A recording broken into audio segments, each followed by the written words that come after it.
मी माझ्या परिवारासह सकाळी लवकर आंघोळ करून परमेश्वराचं दर्शन घेऊन या ठिकाणी माझ्यासह माझ्या परिवाराने मतदानाचा हक्क बजावलेला आहे। मतदान करताना सर्व प्रकारची चांगली सुविधा या ठिकाणी प्रशासनाने किंवा निवडणूक निर्णय अधिकाऱ्यांनी केलेली आहे। मी आपल्या माध्यमातून पाचोरा आणि भडगाव शहरातल्या तमाम जनतेला, माता भगिनींना, बांधवांना, तरुणांना या निमित्तानं आव्हान करेन की आम्ही मतदान केलं, आपणही करा आणि आपल्याला दिलेला अधिकार हा या ठिकाणी मतदानाच्या माध्यमातून वाजवा अशी आग्रहाची विनंती वजा आव्हान आपल्या माध्यमातून करतो। 100% विश्वास आहे माझा पाचोरा आणि भडगाव शहरातल्या तमाम मतदार माता भगिनींवर, बांधवांवर इतका विश्वास आहे की माझी जनता ही अत्यंत हुशार आणि चाणक्य असलेला हा मतदारसंघ आहे।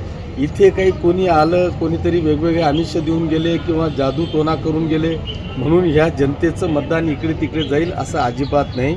माझ्या मतदारसंघावर, माझ्या ह्या परिवारावर माझा प्रचंड विश्वास आहे की माझा हा परिवार 100% माझ्यासोबत राहून उद्याच्या येणाऱ्या निकालात पाचोरा आणि भडगाव शहराच्या नगरपालिकेवर 100% ऐतिहासिक विजय आपल्याला त्या ठिकाणी पाहायला मिळेल अशी मला खात्री आहे।